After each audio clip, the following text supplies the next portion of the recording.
Hello and welcome to the Live Streamer Backstage podcast. I'm Alec Johnson, and this is a weekly show where I interview fellow live streamers to understand how they're using live streaming as a tool in their business and to discover the tech, the gear, and the software that we use to produce great live shows. My guest today is Laura Davidson. Laura is a singer-songwriter and music producer with over 20 years experience in the music industry. She's also a podcaster with her podcast Song 43, so it's fair to say that she knows a thing or two about audio. Now, one of the most common pieces of advice given to folks starting out as content creators is to get your audio on point first. And even if you don't have the latest and greatest camera, people will be happy to watch as long as they can hear you clearly, whereas a perfect 4K picture paired with bad audio simply won't do. And I found this out certainly from my own experience as a viewer, but also as a creator. And I'm still in fact using a 10-year-old Canon EOS 60D for all of my videos right now. And at this point, I've never had any complaints from viewers. So the next question then, though, is usually which microphone should you buy? And often we're starting out as content creators with a passion and understanding for a specific topic, but we have no clue when it comes to the tech required to actually create the content. And I'm speaking from experience here, and I know that the past 2 years have certainly been a massive learning experience for me in that respect. And there's no shortage of recommendations for microphones from people, and they'll often have very strong opinions of one over another. But the truth is that there is no one size fits all. And it is a case of understanding more about microphones and audio and then making an informed decision about which one is right for you. Well, that's where Laura can really help us out today, because as well as being a highly accomplished musician and vocalist, she has also spent her career in business working with some big names in the music tech and hardware space, and is currently heading up the retail market development team for Shure. So I'm really looking forward to geeking out over audio tech and learning more about how to make those informed decisions. So without further adu, let's welcome Laura Davidson. Hey Laura, how are you doing today? Doing great. How are you? I'm great, thanks. It's great to have you here. And yeah, you already know I'm a big Shure fan, so couldn't be any better person to have on the show to talk about all of this sort of stuff. Yes. Well, it was lovely meeting you at Leap Into Podcasting, and I think that was super fun and just a great way to meet new people. And I'm super happy to be here. Cool. Well, perhaps you can start by telling us a little bit more about your background and how you came to be doing what you're doing at the moment, and your background in music and all of that sort of stuff. A bit of a history. Yeah, absolutely. So I, after graduating from the Berklee College of Music in Boston, I moved to Nashville. And I started doing the singer-songwriter thing, as they say. So playing Music Row, doing co-writing, trying to just sing for my supper, and was started directing a show called Chick Singer Night, which is actually still running. It's the longest running showcase for women. And it's a really cool thing. So you should check that out, chicksingernight.com. So I was running that chapter in Nashville and got asked by the founder of Chick Singer Night if I wanted to try and demonstrate this piece of gear called the TC Helicon Voice Live. Mm-hmm. And I was like, what the heck is that? And I Googled it, as anyone would. And it is a 8-foot switch box that allows you to plug a microphone into it, sing through it, and it generates 4-part harmony. And so I was hooked from the second I tried that thing. So they asked me to demonstrate at the NAMM show, which is a show out in Anaheim that happens every year. And it's where all the music merchants get together, stands for National Association of Music Merchants, and demonstrate all the new gear, launch all the new products. It's 100,000 people gathered for 4 days talking about gear. It's like the coolest thing ever. And so I demonstrated that, and it turned out I was kind of good at demonstrating music equipment, and still was able to be a singer-songwriter while I was doing that. So I traveled all over the world demonstrating, and I got a gig as a background singer because of that actual piece of gear, and traveled doing that, and got hired by that company to be the marketing manager for about 10 years. And I've been with Shure for 5, did some stuff with Boss, another great company. Mm-hmm. And so, and I'm a singer-songwriter, and I started my podcast in June. It took me way too long to start it, but I'm so happy I did. And so that's me in 2 minutes or less. It's so cool when you can be doing something. It's first of all still keeping your primary passion alive as well with the singing, but also finding an industry to work in that is in sort of parallel with that and is so in sync. It's a rare thing, isn't it? Really. So it is. It really is. I'm lucky. I feel lucky every day. Definitely. Mm-hmm. And so, how have you found the sort of transition into sort of promoting these products that you're working with sort of day in day out, how did you find that? Obviously comes naturally, but what's been some of the highlights of that? Yeah, it was kind of seamless. I think because what I love so much is when I demonstrate a piece of gear or show a microphone to someone and I see the light bulb go off in Hmm. their brain. I can see them get excited. I can see how they are thinking about how they're going to use this to make their lives better or their creativity easier. And that's what really just keeps me going. And with every new product that I get to talk about, and technology is always changing. And so it's always exciting, always different. And I get to play with gear all day. So it's like toys. Yes, yeah. It's really fun. Uh-huh. Yeah. And I've mentioned before, I think it's a very smart move on the part of the companies to have somebody who is actually using the tech and in the industry. So often you'll get large companies who will just bring somebody in from outside that has maybe experience in marketing, but no necessary experience of using the product. Whereas when you've got someone who is actually using these things day in, day out themselves, then the enthusiasm obviously is going to shine through with that. I know it's a really smart move, really, isn't it? It's working well for me, and Mhm. I have a great team behind me as well, and we just all love what we do, and we all have different strengths that we bring, which is what is so fun because, we some of us are stronger um in the education side and some of us are stronger in the listening side. We make a whole category of headphones and earphones, and some of us are just really great at talking to people and interacting. So like when you combine that all with people who are just closet musicians or, really full-time musicians too, it's a really merry band of Mhm. people that I get to work with every day. Right, right. And in terms of like live streaming, have you done much of that where, during the pandemic, did you do any sort of online performances or anything like that during that? And how did you find that? So many. Yeah. I actually started doing happy hours Hmm. at 5 o'clock. I just turned the camera on and I would be walking around the house. And then I'd come eventually into this room, which is my office and my studio, and just, play a few songs. Hmm. Then I do that at night after the girls. I have two girls, they're 8 and 11, Oh, went to sleep. Um, and then I got hired to do a couple of virtual events, which was super trippy and really fun because they would have, like, I don't know if you've heard of any of them, but essentially, like, companies were shipping out cocktail kits to people. okay. And then there'd be a bartender that was walking them through how to make these cocktails. And then I would come on and just play a couple of songs. And it was like being in a bar or being in a Right. event, but like in my house, like, and got paid to do it. And so yes, to answer your question, yes, I did that. And how did you find the sort of the move from performing obviously on stage to performing on camera how did that move go for you? Because I know for me I've got Oh, public speaking experience, but then coming and sitting in front of a lens is a different thing, really, isn't it? So how did you find that? yeah, it is. I think honestly, that was the easy part. Mhm. I've been in front of the lens a lot too, doing demo videos and whatever. What Right. tripped me up was, okay, loop back audio, number Hmm. 1, that was the biggest challenge I faced. Getting the great quality video and audio, which was really tricky at the beginning of the Hmm. pandemic. That high fidelity music mode did not exist in Right. Zoom when we first all got locked down. Yeah. So, trying to find a way to be legitimate and credible and have great sound when I was just figuring it all out by myself, uh, that was hard. But the camera part was easy. Right. So Cool. at Cool. least I had that Yeah. going for me. Mhm. The other Yeah. thing is we all almost have to be sort of on the screen, but then also the lighting and producer and everything like that as well, and have our fingers on our Yeah. stream decks and things like that. So there's a lot more going on when Yes. you're when you're just on doing it as a live stream as opposed to just being on stage, I suppose. Well, and the comments too, because you Mhm. wanna interact with people, Yep. and, like, I couldn't figure out initially with Ecamm how I could see the comments, and it was still early on in Ecamm where you couldn't, and that was even before guest mode on Ecamm, Right. so I was just kinda like, "What is going on?" So, yes, there was some learning to be had, And have and you done, but it was did, good.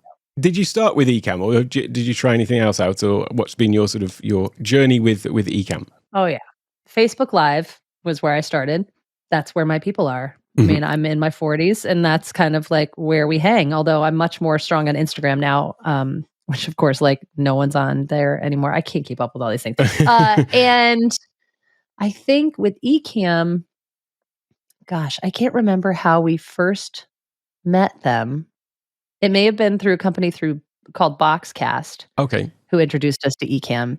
And Katie and I just clicked immediately. If you haven't met Katie Fox at Ecamm, you got to. She's She's the great. bomb. And so, yeah, so we've just been going back and forth for several years now and learning all the things. And I did a bunch of beta testing, anytime they had a new one come out, and we help them with mics, and yeah, they're awesome. Yeah, great match, and the great community there at Ecamm as well. In general, the Ecamm fam are wonderful, all supportive and helping each other on this journey of discovery that we're all on when it comes to like the tech.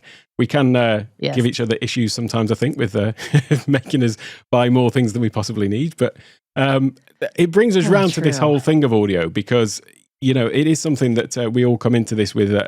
If you don't have a background in it, not knowing anything and not knowing where to start. And there is people who will have very strong opinions over, you've got to get this mic or that mic. But there is more to it than that, isn't there? Obviously. And oh yeah, perhaps you could give us sort of an introduction to audio in general and microphones and a few other things to maybe think about when considering a microphone. Yeah. So when you're thinking about a microphone, you want to think about first, where are you going to be recording? Or you can think about what you're going to be using it for. Because if you're somebody who's a performer and you want to have a mic that can go with you from stage to studio, we make those as well. So it's kind of like, where are you going to be using it first and foremost? If you're in a space like this, which is my office, it's untreated, I don't have acoustic panels or any sort of sound reinforcement at all. I mean, it's just, or acoustic treatment rather, hardwood floors, glass, angled walls, drywall. It's a nightmare in here, really. So I'm using what's called a dynamic microphone, which is this beauty right here. This is called an MV7. And it has basically, in the way that it works, the ability to block out sounds coming from the rear and sides of the mic. And that's kind of a twofold thing. It's because of what's called the polar pattern. So that's how the microphone physically picks up the sound. This is a cardioid polar pattern, meaning heart-shaped, or cardioid. So that's why things can't come in from the back of the mic. But the dynamic microphones are actually a little bit harder to make, or harder to, I don't want to say harder. They don't get as much extraneous noise down them because of how it's designed. It has a diaphragm. It's connected to a magnetic coil, which is surrounding a magnet.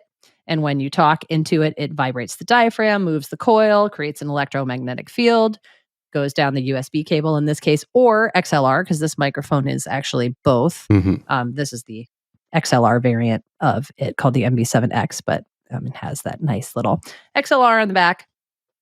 And that's why it's better for untreated rooms, because it's not going to pick up all of the nuances and sounds and HVAC noise and dogs barking and all that. Whereas something like this, the MV51, this is a large diaphragm condenser, and this is a USB mic too. So it's got USB here and a headphone out on the back. And this has a larger space, or larger diaphragm, and it actually has a condenser microphone in it, a capsule. And condensers work by having an electrically charged backplate instead of that magnet in there. So it takes less energy to move the diaphragm and to produce the sound. So that's why it picks up a little bit more, in some cases a lot more. So if you are in a space that's not quite perfect, then I would recommend going with a dynamic microphone, something like the MV7. And when there's actual physical moving parts in the dynamic microphone versus the condenser, which is does that mean that they're more fragile, more delicate in any way? You would think, but not ours. I mean, originally they were a little bit more fragile, but not anymore. So it is a thinner piece of material for the diaphragm. That's how it reacts more quickly. But no, this thing is actually built like a tank. Like, I wish I could, I don't even know how I could illustrate that. Right. It's metal. Yeah. And it's a really solid piece of gear right there. So yeah, that's the difference between a dynamic and a condenser, and why you should choose one over the other. And what about the audio quality out of those? Is there a sort of sacrifice with audio quality if you're going with the dynamic versus the condenser, or is that not necessarily a thing? No, not necessarily. I mean, and honestly, I always tell people to try the microphones anytime that they can, because certain people might sound better on different types of mics, and it really just comes down to the application and where you're going to be using it. Right. But no, you're not going to sacrifice anything. If anything, with a condenser, you're going to get a little bit more detail just because of how it physically reacts and responds. But no, you're not going to sacrifice any quality if you go one versus the other. Right. Well, I mean, I've been using an MV7 since I started. I mentioned to you before that the MV7 was the first thing I bought after a lot of research, watched all the YouTube videos, did all the research that you're supposed to do, and settled on the MV7. Really pleased that I did. And I also bought a Stream Deck at the same time. That was the first two things that I actually invested in specifically for this. And I wish I could do a time lapse, because it's like my studio has built up and morphed around it. So they're just still here. That would be cool. Many other things have changed, but these two are still here. But one of the things I love about the MV7 was and the reason I bought it was because I could use it over USB to begin with, but then thinking ahead to when I inevitably get the gear acquisition syndrome and and get some sort of external audio device, that it's got the XLR as well. Is there a difference then between the XLR and the USB from that point of view with the MV7 specifically? Do you get to... Yeah, absolutely. So not a discernible difference necessarily from an audio perspective, but because of the way that the microphone is built, we have an app that you can use to control it if you're using it via USB. And so that's called the Shure Plus Motive app, and it will prompt you to download it if you do get the MV7, which I'm sure you saw when you got yours. Yes, yeah. And so the benefit is that you can have some pretty cool control over the mic. So if I were to change it, I'm actually in the app right now. And I can actually, if I can share my screen, well, this is a podcast, but that's okay. I'll just talk through it. So I can switch it so you can actually hear it in real time. So right now I have it in what's called auto level mode, which is what the mic ships defaulting to. And that means it's going to adjust your levels for you. So it's great if you're just starting out. Like you said, you wanted to go with your USB, have the chance to expand into XLR, which I'll talk about in a second. This is brilliant for that, because auto level mode means if you're a dynamic speaker, meaning you get louder and softer and you're all over the place, the mic's going to adjust for you. So that's a really nice feature. I can also switch it to far mode, which I've done right now. So that allows me to have more freedom to gesture wildly. And if you wanted to talk with your hands, and you don't have to be as up close, or you can have it a little bit more off camera if you wanted to, and it's still going to adjust that sound. For me, I'm a close talker. I like to have that nice up close and personal feel. And then you have some tone controls. You can go from dark to natural and to bright, all within the app. So I'm changing that in real time that you can hear that happening. And then if you want to get even more control, you can switch over to what's called manual mode. So I've just manually adjusted the gain to be a little bit hotter so that it matches what we were hearing before. And I should point out, I'm monitoring in real time because my MV7 has a headphone out on the back. So I can actually hear you talking. I can hear me talking. And I can also adjust the EQ parameters, and those EQ settings that are within the app are coming directly from our SM7B. So I just engaged the presence boost, and now I've engaged the high pass and presence boost. So that's giving me a really cool sound that I can have more control over. But for me, I honestly keep it in auto level mode most of the time, and I'm super happy with what it does for my tone, and takes all of the thinking out of the equation. One of the things that you mentioned in the when we were on the panel together at Leap Into Podcasting was about the fact that you can actually use the MV7 with both the XLR and the USB at the same time. And I just suddenly thought, I unplugged the USB when I started using it through my Rodecaster. So now I've plugged it back in. And the next week I had a fault with my Rodecaster. And so I was so glad that it was plugged in, and it was like, it's already ready to go. So it's kind of like having a redundancy, as well as, being able to potentially record to two separate locations as well.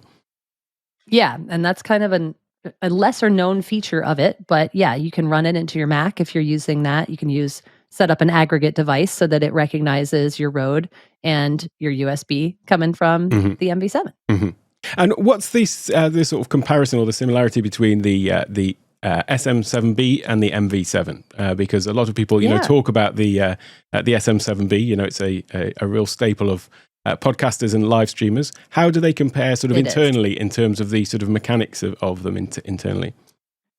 Well, I mean, they are both dynamic microphones. They both utilize the Unidyne 3 capsule. So there's nothing super crazy there, but they have a different capsule. They're not the same Mhm. guts. Right. And the SM7B has some physical differences that are pretty obvious. We Mhm. gave it kind of a nod to the SM7B with the MV7, making it in this form factor. But you'll notice that with the SM7B, it has the capsule all the way down here. So about Mhm. 2 inches down, which is why you get that nice warm sound and no plosives, and you don't have what's called proximity effect, Mhm. which is what occurs when you get up close to a mic. It's a buildup of low end frequencies that get very kind of woofy and boomy sounding that Mhm. can be kind of fatiguing to your listeners. So that's why this mic lets you get up close and personal and not have any of those Mhm. kind of pitfalls. And it also has those selectable EQ switches on the back that I was showing or talking about in the Got you. app from the Mhm. MV7. But these are actually hardware, right on the hardware and Right. switchable. So not the same mic at all. This is still kind of like the gold standard, Uh-huh. with the SM7B. But two different options for people wanting to have, different control and just different choices. Uh-huh. Well, I actually put the RK345, the windshield from the SM7B on this. So it's a bit of a Yeah. hybrid.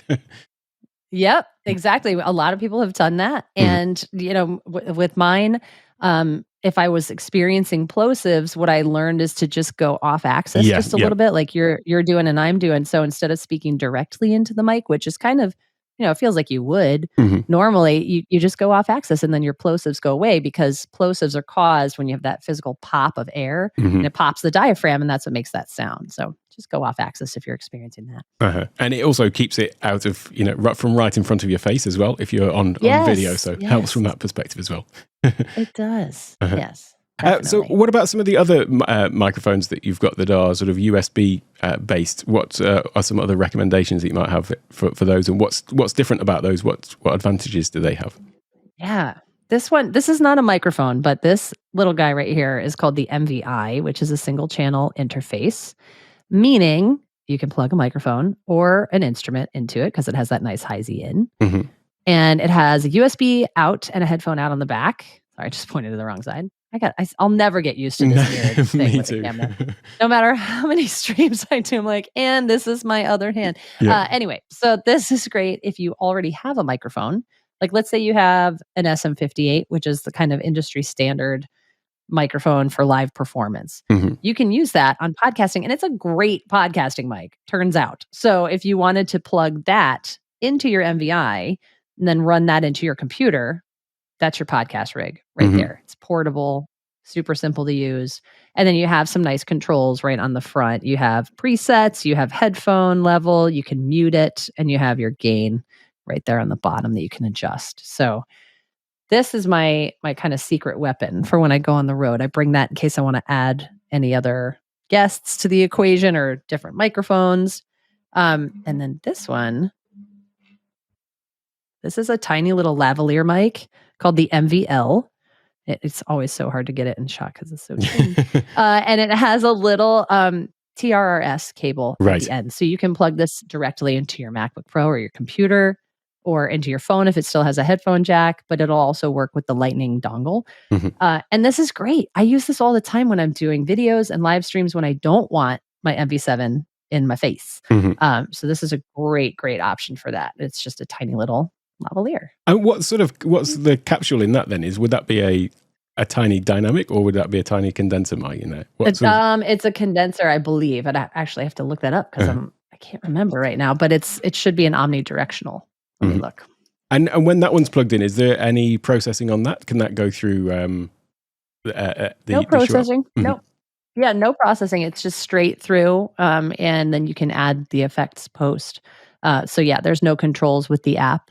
Right. But this one, and actually, this one, I should have my whole rig set up, but I don't right now because I love taking it apart. But this is the MV88 Plus. Oh, cool. This one, talk about app control. This is the coolest thing because what it lets you do is plug in your phone and use it. It comes with a whole tripod that you can clip it to and slip your phone into. This is really made for content creators who are on the go, Mhm. but it also works with your computer as well. It'll plug right into your laptop. It comes with USB-C cables. But with the app, you can control the polar pattern of the mic. So we were Mhm. talking about that with MV7, Yep.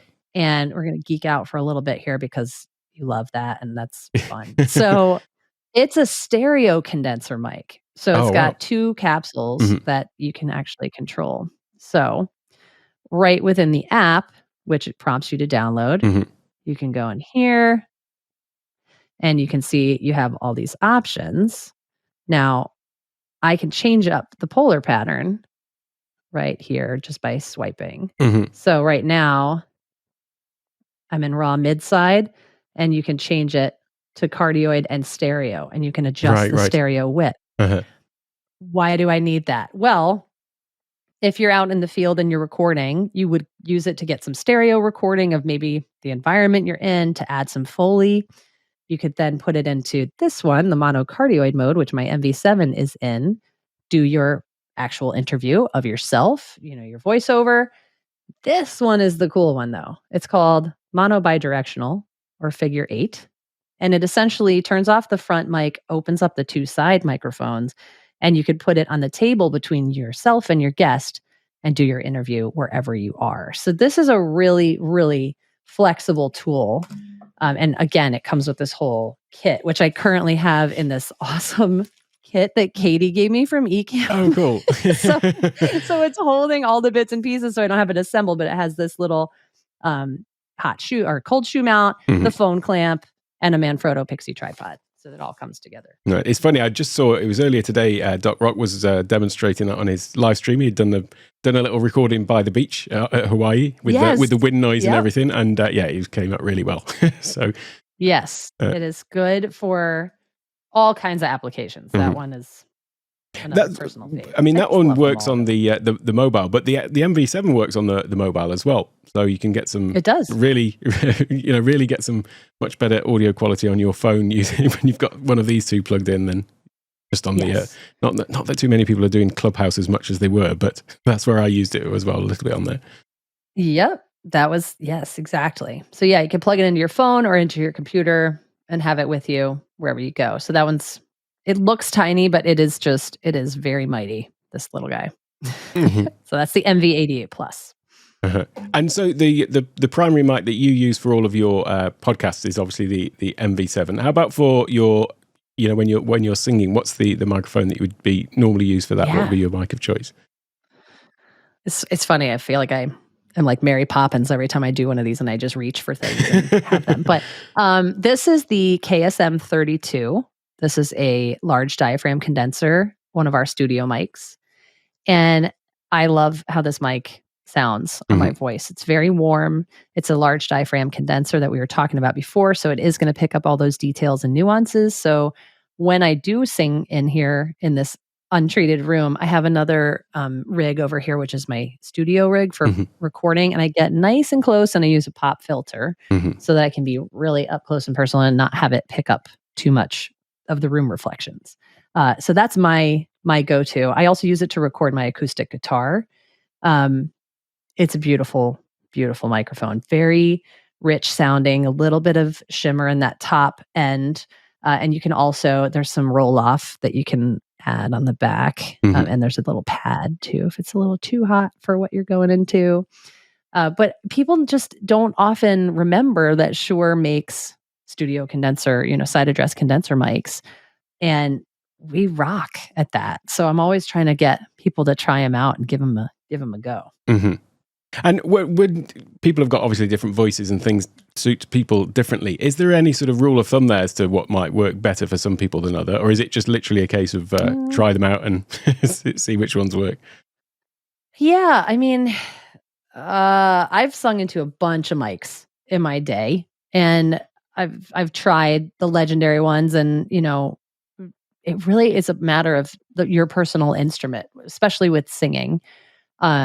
I encourage people to try as many as they can. And the analogy that I keep saying is that like if you were to go into a music store as a guitarist, you wouldn't just pick a guitar off the wall and be like, "Oh yeah, this looks great, I'll take it." Like you would play it and you would see how it interacted with you and how it felt. And a microphone is the same exact thing. It's just we don't often have the luxury as singers to try microphones out for a number of reasons, especially coming out of a pandemic. But there are ways to try them. So I would recommend doing that. But good rule of thumb is if you're going to be doing something and if you're doing a recording, an album, try 3 to 5 mics before you just go with one so that you figure out what's going to help get your message across and get your music across. I just want to take a moment to talk about Ecamm Live. This is the live production Mac software that we're using to live stream and record this podcast. In my opinion, it is the best live streaming and recording software on the market to date. So what exactly does it do? Well, essentially, it allows you to control the content that you're including in your video, be it a live stream or a recorded video. And you do this by building out different scenes that contain the content that you want to show. This content may be a feed from your camera or indeed multiple cameras, or you may be sharing a screen, which is what I do a lot of in my tutorial style videos that I make for my Take One Tech YouTube channel. You can share the screen from a second computer or maybe even a gaming console if you are a live streaming gamer. And just as we are doing in this podcast, you can also bring in guests using Ecamm Live's built-in interview mode, where guests can join from a browser and you can then incorporate their video and audio into your production. Finally, you can add all kinds of additional graphical and animated overlay elements and even movies to really add a level of branded professionalism that would be hard to achieve in any other way. The real magic happens though when you hit that record or go live button, because then you are able to seamlessly switch back and forth between all of the scenes that you've created. And indeed, this is how all of the videos have been created for my Take One Tech YouTube channel. And the reason it's called Take One Tech, by the way, is because all of the videos are made in one take with no edits. I just hit record, make the video, and as soon as I hit the end recording button, the file is there and ready to be uploaded straight to YouTube. What I love about Ecamm is not just the ease of use that it has when compared to other live streaming software, but also the greater flexibility it gives in terms of layouts and designs that you can create for your shows when compared to some of the hardware streaming solutions. And one thing that makes Ecamm great specifically for podcasts is the fact that it has the ability to record isolated audio tracks. So once we finish recording this podcast, I'll have a separate audio file for me, my guests, and any other audio tracks that have been a part of the recording. That makes the editing and repurposing of the content for the podcast so much more streamlined. It does have another little trick up its sleeve though, and that is its virtual camera feature. This allows you to take the video output from Ecamm Live straight into communication apps like Zoom, Microsoft Teams, Discord, and so on. This means that rather than just appearing in Zoom meetings with a regular camera feed, you can now show up with all of the amazing production values that Ecamm Live gives you and deliver that straight into your Zoom meeting. And trust me, when you rock up to a Zoom meeting with Ecamm, the other participants will be truly amazed. So whether for live streaming, recorded video content, or to level up your Zoom game, I highly recommend you give Ecamm Live a go. You can get a free trial by going to takeonetech.io/ecamm. That's ECAMM. takeonetech.io/ecamm. And of course, you can find a link to that in the show notes as well. You will certainly not regret giving it a go. Now let's get back to the show. And what about the, you talked about untreated rooms, and this one that I'm in at the moment now, I have got sort of some acoustic panels to try and help with the sort of, is it reverb, I guess, in the house maybe? Yeah, in the reflections, yep. I've still got a tiled floor though, so I need to get a rug down, I guess. Oh. But what are some of the steps that people could take to actually improve that, in their rooms from an audio perspective? What could people do to get a better sound? So you could put blankets down, you can put a rug down. You can put pillows, soft surfaces that will absorb, basically anything that can cut down on those natural reflections. And you don't have to put them directly behind you or in front of you. I mean, I've seen people in the closet, I've seen people with the blanket fort, and that I find kind of claustrophobic. So I like to have my space. Yep. I've tried what's called reflection filters, which are the things that kind of like go around the back of the microphone and fix to the microphone stand. Yes, yep.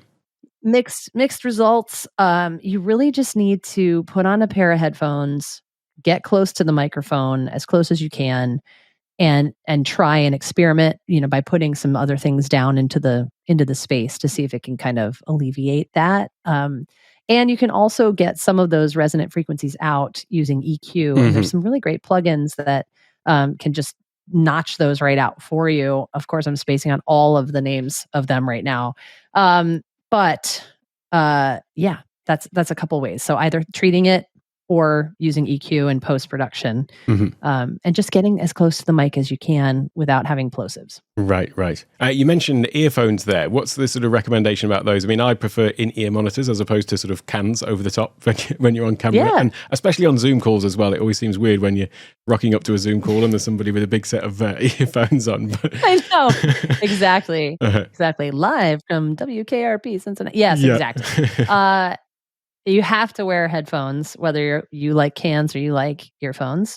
And that's just because if you can't hear what's going in to your recording or your stream, you have no control and no way to adjust. And so, yeah, I'm wearing let's see, what am I wearing tonight? Our Aonic 5s. I should know this. And we make incredible earphones all the way from single driver up to quad driver with the SE846. And we also make them wireless. And this is the true wireless adapter, the TW2. They're the Aonic. Aonic 215s is what these are called. So you can get those. They are awesome. And they make a great gift for content creators. So if anyone's like, what do you want for Christmas or Hanukkah? Like Aonic 215 all day.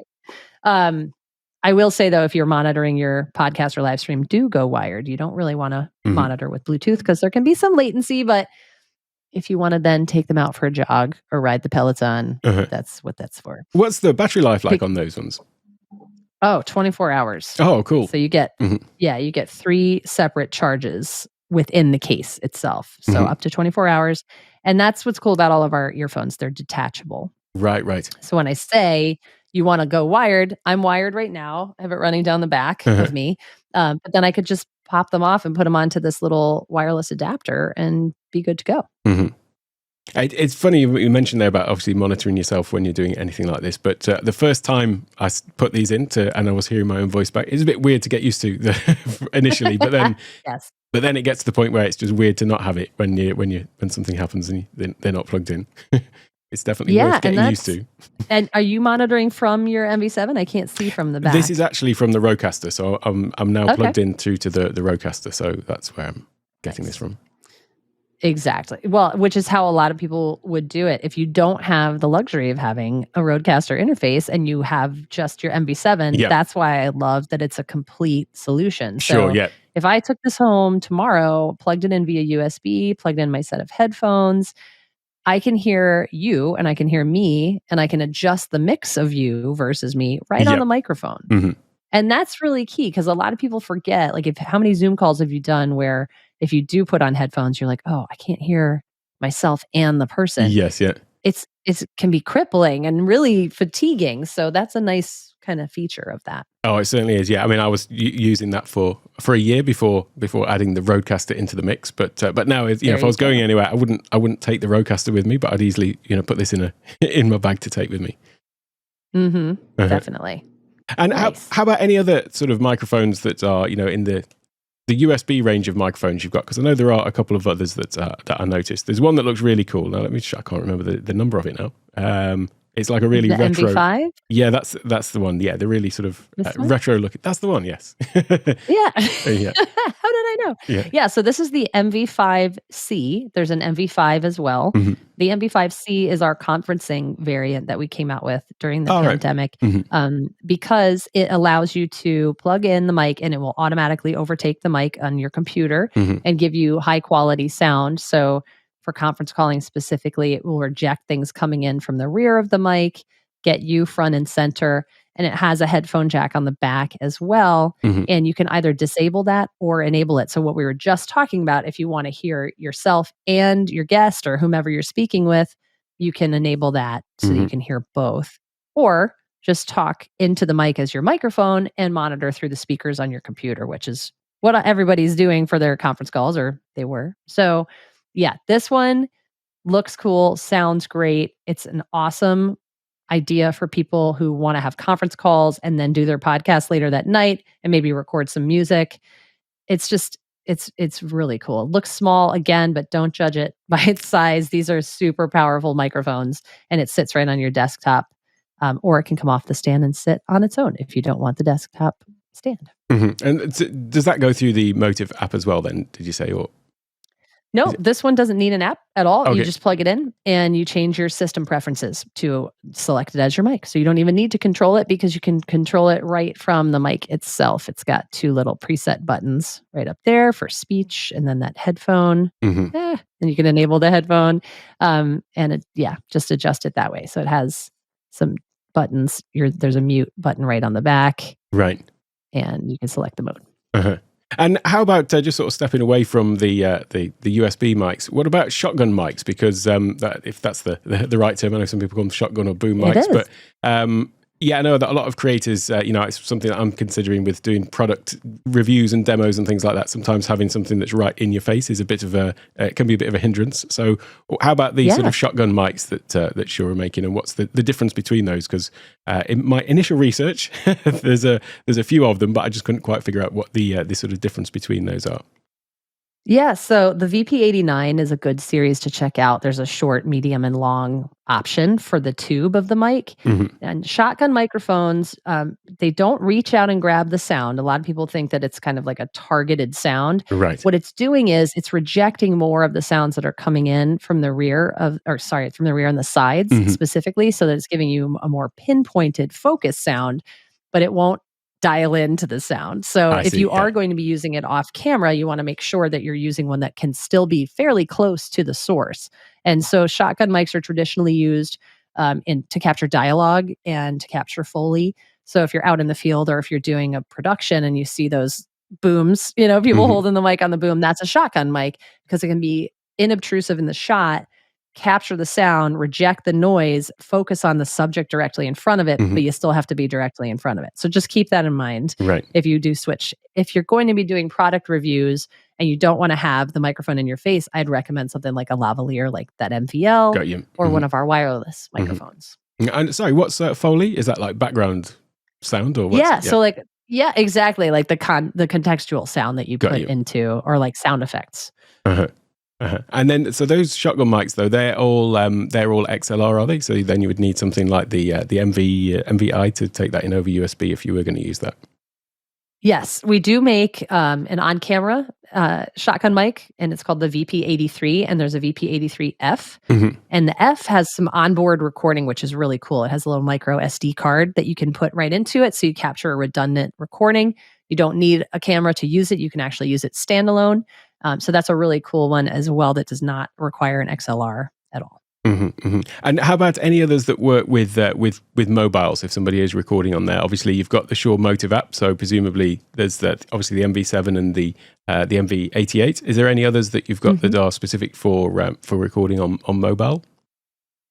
The MVI will work with the Motive app, and so will the MV51. Oh, cool. And the MV5, not the MV5C, but this one, which looks exactly the same, so it's just red. Right, yeah. And has some other buttons on the top, one for speech and one for guitar on those little presets, which are so hard to see in this lighting. But yes, those will work with your phone and with the Motive app.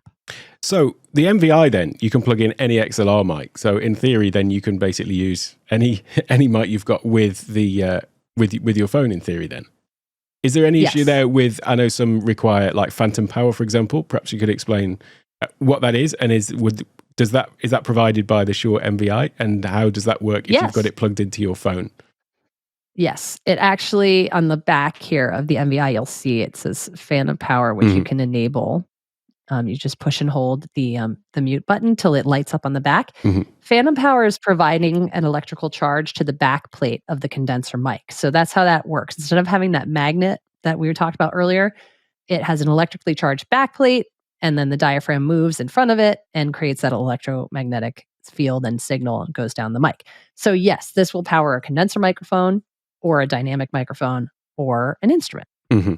And what sort of power are we talking about when they talk about phantom power? And is that something, if you were plugged into your mobile, for example, is that provided by the mobile then, or?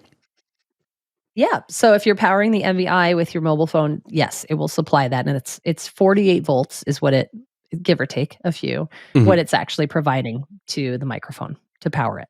Right. But presumably just really low current then. Yeah. You're not going to get zapped. Yeah. And if you enable phantom power on a dynamic microphone, you're not going to hurt it or anything. So, don't worry about it. It's just providing that charge to the back plate itself. And is there any other things to be aware of with that? Plugging any other microphones in, or should you enable that before? Does it matter if it's enabled when you're plugging the thing in, or? You should plug it in first and then enable it, and then disable it if you're unplugging. I mean, that's the best practice.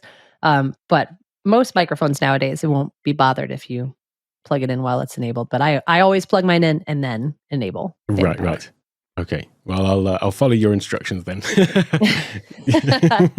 Yes. Don't blow anything up. No, I think you'd be fine. But yes, that's my general instruction. Are there any other microphones that are sort of relevant that we've not sort of touched upon today that you think are suitable? There's another really cool one. So there's a friend of mine who's got the Shure Super 55. The one with the sort of blue. Oh, yes. That's like really retro, but with a sort of blue behind the grill. I think that one looks awesome. Yeah, that one is actually a reissue of the 55SH, which is lovingly known as internally as the Elvis mic and externally. Right. And that is from a long time ago, and we reissued it, I think in, 2010. Don't quote me on that. The Super 55, which is actually a Beta 58, which is one of our most popular live microphones. It is the same capsule in the Super 55. So something that you may not have known. And it is a great microphone for live and for podcasting. And it just looks so cool. And I wish I had mine right here. But it's in my mic locker, which is in the other room. Your mic locker. I want a mic locker. Yeah. My mic drawer. Yeah, I do. It's a fringe benefit of working for a microphone company. Now, you mentioned there that it was like a reissue. And I know that like the SM7B, it's in sort of live streaming circles, it's been popular of late and in podcasting, but it has been around for years and years. And what's the sort of, been the evolution of it? Is it literally exactly the same, technology that was initially introduced, or has there been any evolution to it? Or There's been evolution of adding a humbucker coil so that it could actually reject some of the sounds that were coming from other electromagnetic equipment in older studios. And then that was the SM7. The SM7B was in the 80s, 99 was when we did that latest iteration, and SM7A was before that in the 80s. And I just looked up like what all the different nuances were. They're very subtle changes, though. It's fundamentally the same microphone. It was just kind of subtly tweaked along the way to make it even better. I mean, I find that amazing that technology in so many other spaces is obviously there's constantly development going on at Shure and other companies as well. But it is nice to see that there's something that the Mac is obsolete within a year or two. You're already looking at the new thing, but you get a microphone and it can really last a lifetime almost.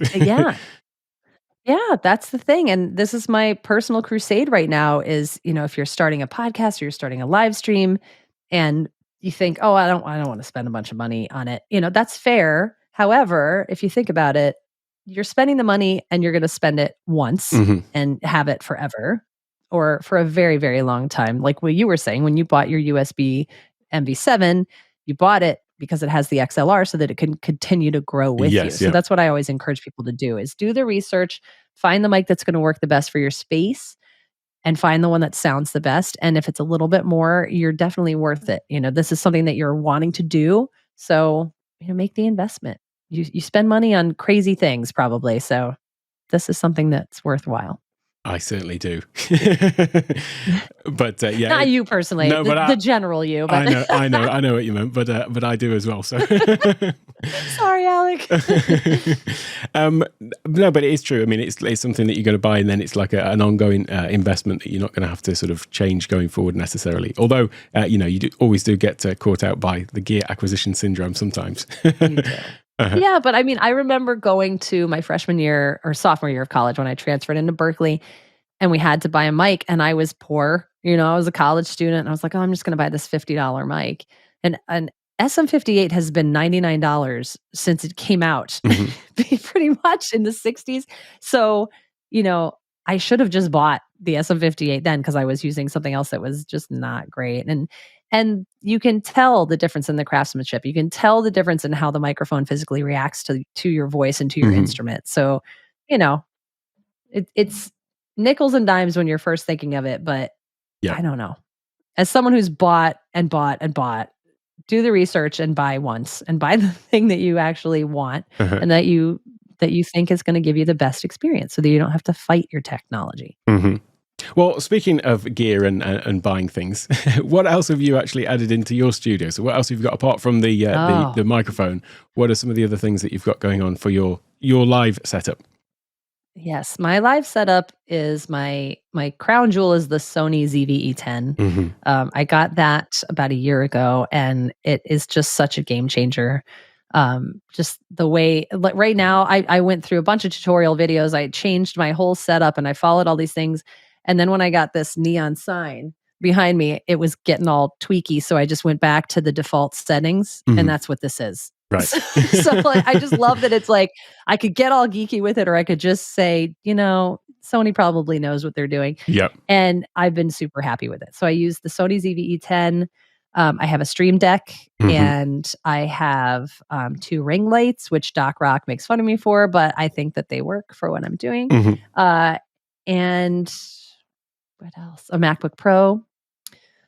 And I use K&M stands because they tend to be the strongest and they don't let me down. Right. And that's it.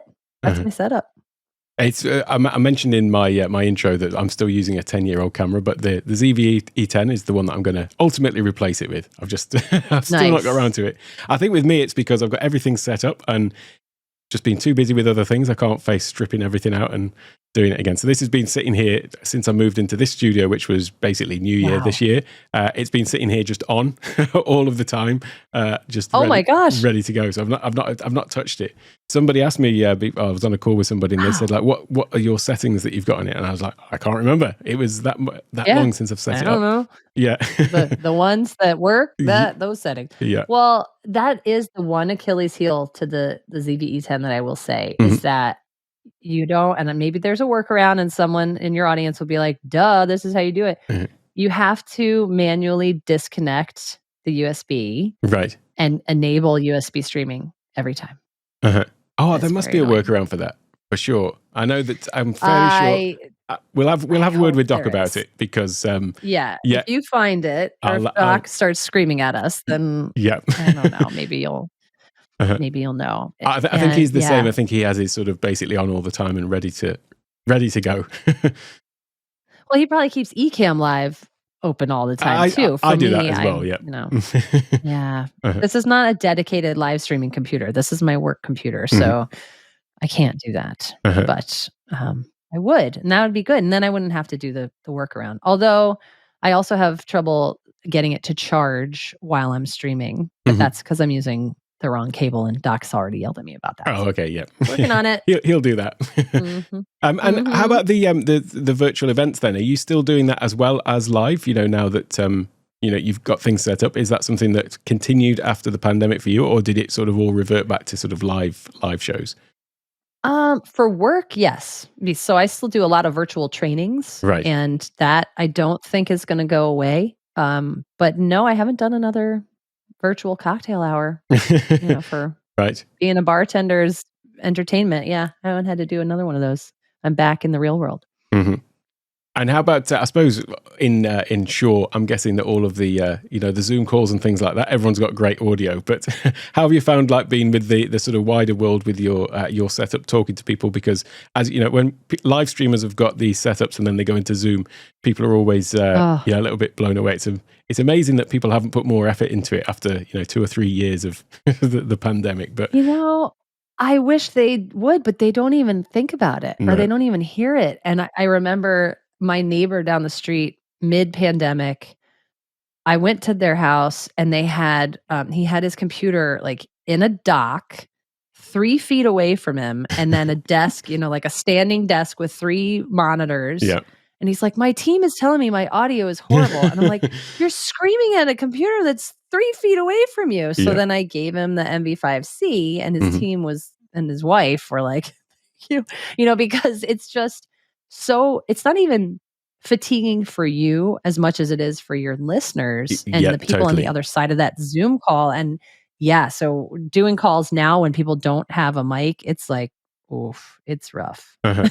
I'm That, very spoiled. We're very spoiled. that is a huge thing, though, because it's, for me, I'm always going on about this for people on Zoom calls, is it's actually interrupting, people being able to take in the information that you've got to give. And you want to be able to give deliver your value in the best way possible to whoever it is that you're talking to, or whether you're pitching something or explaining something, whatever it is. And if they're having to work to actually listen, then they're not actually concentrating fully on whatever message it is you've got to say. So it is a bit of a it's a wasted opportunity in my mind. Exactly. That's exactly it. Yeah, I agree. And so, since we're talking about that, just briefly, is there any specific mic that you would recommend for conferencing and things like that is different, or any tips that you've got for people who are on conferencing calls to improve their audio? So I mean, I would say, the MV5C is a really, really affordable way to get great sounding audio. Like I said, it will overtake the mic, so you don't have to do any kind of thinking with it. Just plug it in, select it within Zoom or Teams or whichever platform you're using, and then it's going to make your audio exponentially better. We also have a whole suite of conferencing solutions that we sell. We have a company called STEM, a brand that we acquired. Oh, cool. And they are under the Shure umbrella, and we make that. If you, let's say you own a small business and you're doing a lot of outbound calls, or maybe you're in real estate, or you're in education too, or small government, and you need something to have a conference solution that's going to be super easy, not crazy expensive, check out STEM on the Shure website, because it's super easy to set up, sounds incredible. So yeah, we got lots of options, all the things. I shall leave a link, obviously, to the Shure website in the description. I did have it up earlier. I must have missed the STEM thing. So, conferencing and meetings. There it is, of course. Under cool. conferencing. Yeah, there you go. That's cool. So we have a wide variety too. We have a whole selection called Microflex, and that's really incredible for larger installations, conferencing, houses of worship, higher education. Like that new standard and ceiling microphones that you just showed, that we have ceiling tile microphones that fit right into the aesthetics. In the sort of drop ceiling. Oh, that's cool. Yeah, and they are smart microphones. They actually listen and adapt based on who's speaking. It has multiple microphones within it, so it will adjust and turn on the microphones for not. And it's brilliant. So that's the MXA 920. So that's our higher tier, and then there's the STEM options for a little bit more plug and play. Got you. I totally missed this earlier. I'll have to geek out on that afterwards as well. They look cool. Yeah, and we haven't even talked about our wireless products. I mean, wireless, that's our meat and potatoes as well. So when you think of the SM58 as being kind of the legendary live stage microphone. Yes, yep. All of our microphones can be made wireless, pretty much. So we make wireless systems. That Axient digital system that's right there, that's used on the Super Bowl. I mean, it's for top tier level. But if you're doing things like live streaming, we make great options like BLX that are super simple to use, very affordable, and give you wireless freedom without a heavy lift technologically. Right. BLX. So with the BLX then, so is that a specific microphone with that specific box, or is that you can use other microphones with it? Say for example, if you wanted to use like a lav mic, or you wanted to use something else, or is it a specific? Yeah, so that is fixed. So that microphone goes with that particular receiver, but you could get a lavalier that's tuned to that same frequency that you could then use. Yeah, so you just couldn't use both at the same time, because it can only take one. Yes, yeah. One mic per one receiver, or one transmitter per one receiver. But yes, so we make some cool combo options. Though, like for Beacon, you could see that 2-channel system in that smaller picture on the right, to where you could get a handheld and a lavalier option. So you have some flexibility there. That one's the 2 lav or 2 instrument mic, actually, is what that one is. So there's all kinds of variables that you can do. You just want to make sure when you're buying wireless that you use our wireless frequency finder, which is in our online software tools there, so that you can determine which system is the best one to choose for your region, because that's what some people don't think about when they buy wireless. you have to know that you're going to have the highest channel count available in your region that's not going to interfere with TV channels, emergency channels, and also work within your wireless spectrum and give you the best performance without having any dropouts. So we have really great sales engineers too that can help with that as well. If you're looking for support, there's on Shure.com a link to support that can get all your questions answered, or you can just reach out to me. I'm very easy to find. davidsl@Shure.com. That's my email address. Cool. Well, I've got all of the links in the description as well to anyone who wants to check that out. And how about obviously you've got your own website for your music. I'll leave a link to that in the description as well. Great to find out all of your music videos and things like that there as well. What have you got coming up with that sort of side of things at the moment? Are you working on any new albums? Have you got anything coming up for release? Or? Yes. I have been working on this brilliant EP for a while. It's like been a total labor of love working with a friend of mine named Mark Rahley, who's been producing it alongside me from remotely. And so I'm just can't wait to get it out. The song that is showing right now called Rise Up is the kind of latest single that I released back in the spring. But we have several more to come. So that's coming in 2023 and I can't wait. How does that work in terms of remote production? Is that a case of you recording in your home and then somebody else doing some engineering on the other end? And is that sort of live, or is that a case of a back and forth? How does that work out? I've done it both ways, but usually I record here and then I send off my tracks to him and he'll mix it and add different things to it. And that project's been coming along for quite a while, where I took 10-year-old tracks that I had recorded and he completely revisited some of them and made them just incredible. So it's different every time. And that's what my podcast is all about. It's how songs start as ideas in my head and go into my voice memo on my phone, or I, unearth 10-year-old demos and turn them into songs, and you can hear the whole progression. So that's what Song 43 is all about.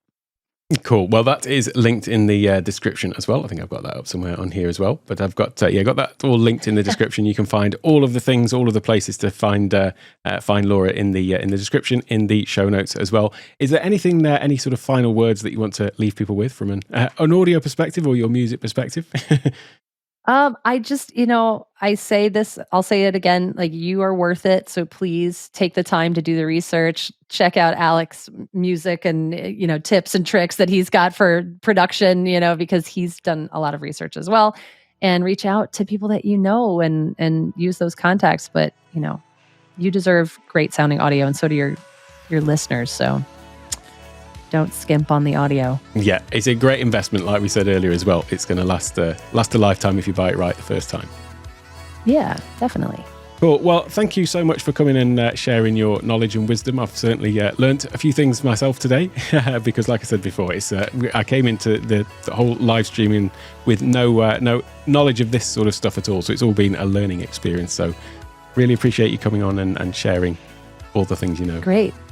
Thank you for having me. I appreciate it. Cool. Well, thank you very much to everyone for listening or watching wherever you are. Obviously, you can find the links to everywhere you can find Laura, as I've said, in the description in the show notes as well.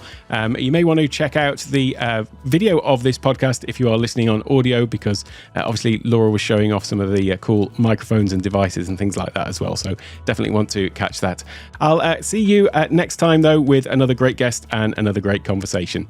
Thanks for watching. Thanks for listening.